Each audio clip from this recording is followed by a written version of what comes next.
The question that I want us to ask is a simple question. What is Christianity to contribute to the fourth industrial revolution? It's a simple question. What is Christianity to contribute to that? The most important thing to note about this particular question is that many of us have taken a posture of being beneficiaries of this anticipated revolution.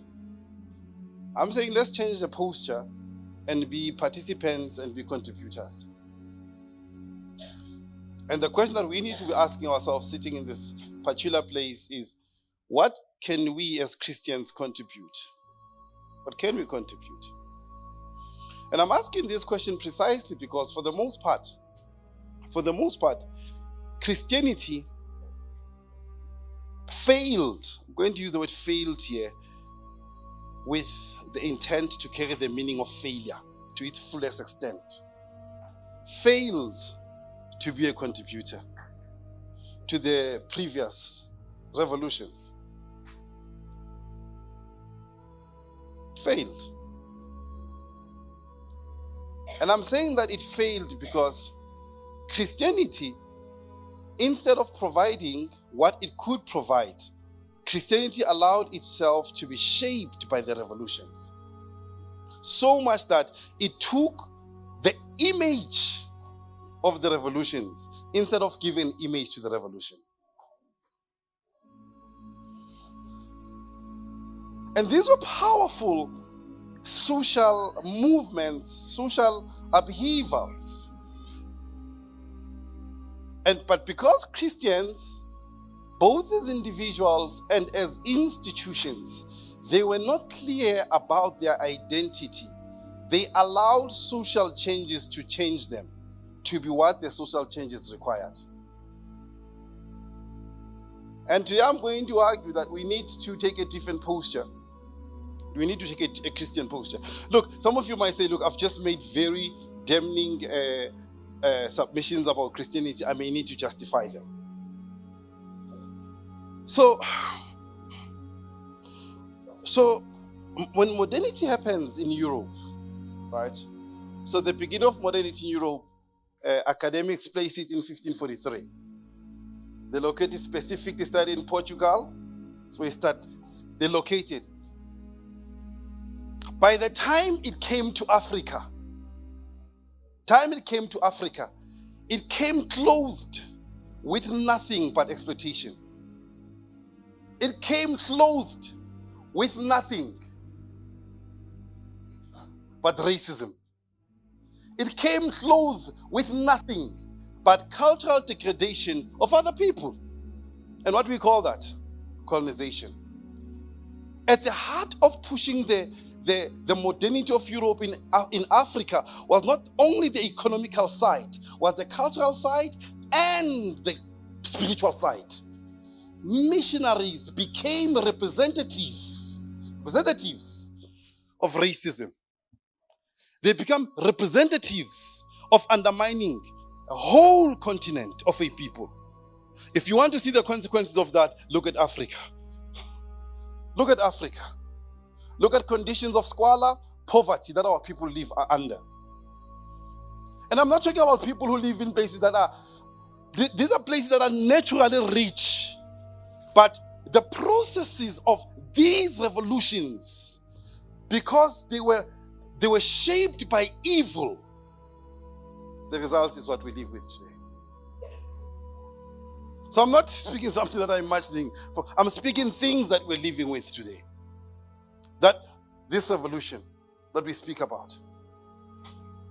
And this was a revolution that was based on the idea of rights. Right?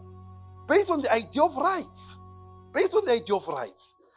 The universal franchise of rights. Rights that are endowed to every human being by God. But for this to remain true, other human beings had to be treated as if they're not human.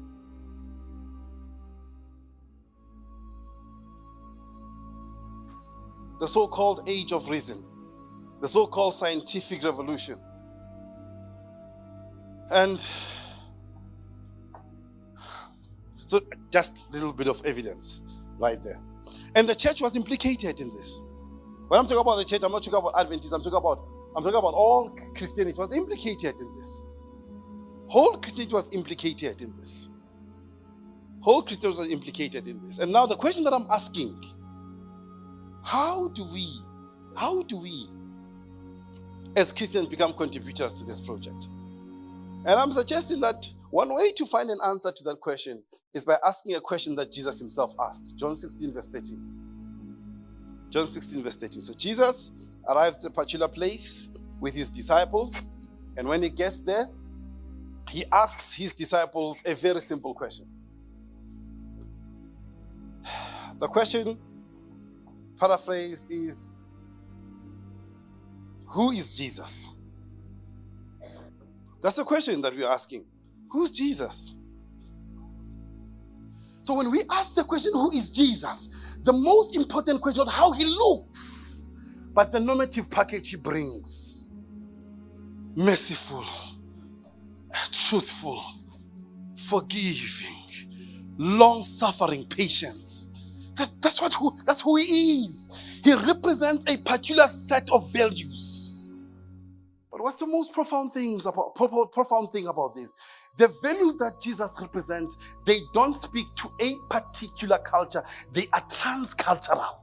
No society does not value kindness. But kindness. No society doesn't value truth. No society doesn't value truth. No society doesn't value forgiveness. No society doesn't value these truths. In other words, these are values that speak to each and every human being. I can answer my question now. What Christianity can contribute to the fourth industrial revolution are these timeless values. These timeless values. After that, one of the things that developed with Industrial Revolution of Britain, the World War I, was directly creation of destructive ammunition. Now we're dealing with nuclear weapons. But had these values been there, of mercy, forgiveness, they would have shaped the course of history. There would not have been a World War I, World War II, because we would have understood mercy. Would have understood this thing. Now, this leads me to my second point. How must we think of excellence? We have tended to reduce excellence to expertise in a particular field. That's what we have tended to reduce it to. What we call expert perfection. I'm suggesting that we need to think of excellence in terms of these values. How merciful are you?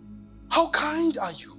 How loving are you? How forgiving are you? That's how we need to think of excellence. So, and why this is important? Let me tell you why this is important. Some of the things that make you unhappy in your home is the lack of these virtues. And in your heart you say, had my partner been more truthful, we would be happier. I want to be very practical. This thing, if you can open it, some families are hanging on a thin thread. Why? Absence of truth. You don't need, look, that's why I'm saying things that destroy societies, the corruption we're talking about is the lack of these values. We think that we need to take leaders for training. No, wait on training. You're given an MBA, you teach them how to include efficiency measures in their corruption. You teach them operational management. Then they see, where am I going to eat here? Inputs, throughputs, outputs. Where am I going to eat? Sitting with the model in the office. Yeah, I need to kill them there. In the inputs, I'm going to take a bit. Yeah. In the output, I'm going to undercount so that they don't see. I don't care whether you take your pastor to Helderbeck. The most important question we should be grappling with, is he an embodiment of these values? That's the question that I'm grappling with here. More money doesn't make people wiser. More technology doesn't make people wiser. It makes them more dangerous. And that's what I'm grappling with here. What Christianity can contribute is the elevation of these values. To challenge leaders to say, as we embark on this path, for this thing to better humanity, the most important thing we need is a package of values. And Jesus represents those values.